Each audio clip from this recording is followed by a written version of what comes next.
খুবই মন খারাপ অবাক হয়েছিলেন নাকি মন খারাপ অবাক হয়েছিল? মন খারাপ দুইটাই। আরে আমাকে এটা কমেডিয়ান দিল কেন? কমেডিয়ানে যেই ছবিটিতে ন্যাশনাল অ্যাওয়ার্ড আসলো আপনার বেস্ট কমেডিয়ান হিসেবে, মানে কৌতুক অভিনেতা হিসেবে, জি জি জি এইটা কিন্তু একটা অদ্ভুত বিষয়। ছবির নাম ছিল অল্প অল্প প্রেমের গল্প। গল্প সানিয়া ডিরেক্টর, সানিয়া আর নাসিরুদ্দিন ইউসুফ প্রোডাকশন হাউস, এশা ইউসুফ ছিল প্রোডিউসার। তো এটা এই জায়গাটার এই অ্যাচিভমেন্টের মজাটা একটু আমাকে একটু বলবেন। আমি খুবই মন খারাপ অবাক হয়েছিলেন নাকি মন খারাপ অবাক হয়েছিল? মন খারাপ দুইটাই।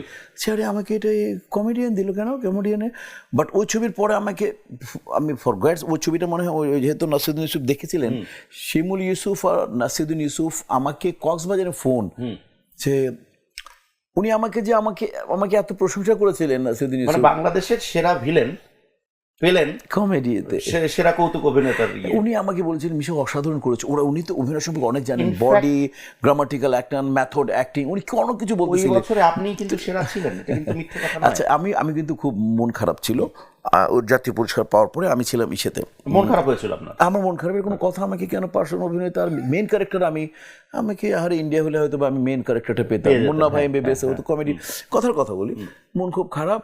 বাট আগের দিন হলো এটা পেলাম। পরের দিন সকালে আমি পরের দিন মনে হয় জটিল প্রেম করতে চাই শাহিন চুমনের সোহাগপল্লীতে, গাজীপুর রিসোর্টে আমি শুটিং করতেছি। সকালে আমি ব্যায়াম করার পরে নাস্তা খাচ্ছি, ফোন শ্রদ্ধেয় এটিএম শামসুজ্জামানের, কংগ্রাচুলেশনস অ্যান্ড কংগ্রাচুলেশনস। আমি ওস্তাদ, যে ওস্তাদ, হ্যাঁ ওস্তাদ, কই তোর, হ্যাঁ ওস্তাদ এত আসতে কেন? না ওস্তাদ যে মানে ওটা তো বলতে পারেন যে ওস্তাদ যে ওটা কমেডিতে দিছে বেস্ট অ্যাওয়ার্ড। তখন উনি বললেন মানে তুই মেইন স্ট্রিমের ছবিতে মেইন ভিলেন করে স্টাবলিশড, ওইখানে কমেডি এই ক্যাটাগরি শুধু আমার আছে আর তোর আর কারণ নাই। আমি চুপ, আমি খুশি, আমি এত খুশি হই নাই তখন। তখন ওই দিন থেকে আমি চেঞ্জ হয়ে গেলাম। যে আমার মনে হয় ভিলেনে তো আমি বদিউল আলম খোকনের দ্য বস ছবিতে, আমি বস নাম্বার 1 ছবিতে আমি পেয়েছি ন্যাশনাল ফার্স্ট ভিলেন।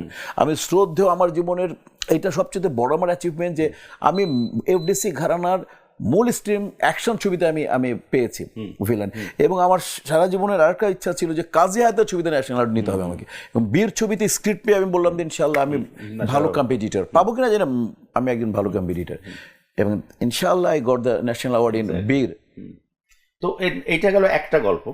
আরেকটা কথা সেটা হচ্ছে যে একটা সিনেমা দেখতে গেলাম, যৌথ প্রযোজনার চলচ্চিত্র। সেই চলচ্চিত্রে আমরা যখন অভিনয় দেখছি স্ক্রিনে, সেটা মিশা আঙ্কেল, এটা মিশা সওদাগর। আচ্ছা, এই মিশা সওদাগরকে আমরা কেন খুঁজে পাই না? বা এই মিশা সওদাগর, আমি শুধু চেয়েছি তোমায়, অঙ্কুশ নতুন দিগার শুভশ্রীর সাথে, জি, তারপর আপনার এত খারাগনাজ পরিণত অ্যাক্টিং, জি, এবং ইনফ্যাক্ট আপনি একমাত্র বাংলাদেশের হয়ে প্রতিনিধিত্ব করেছিলেন ওই ছবিতে। মানে ওভাবে আমরা বাংলাদেশি ওরকম আর্টিস্টও ছিল না, এবং ডন ছিল একটা ছোট আমার অ্যাসিস্ট্যান্ট, ছোট ক্যারেক্টার, কিন্তু আপনি যেভাবে ডোমিনেট করেছেন, তখনকার সময়ের অঙ্কুশ এবং শুভশ্রীর সাথে আপনি কাজ করে, সব খারাগনাথ মুখার্জি, সবাই ছিল, তাজ,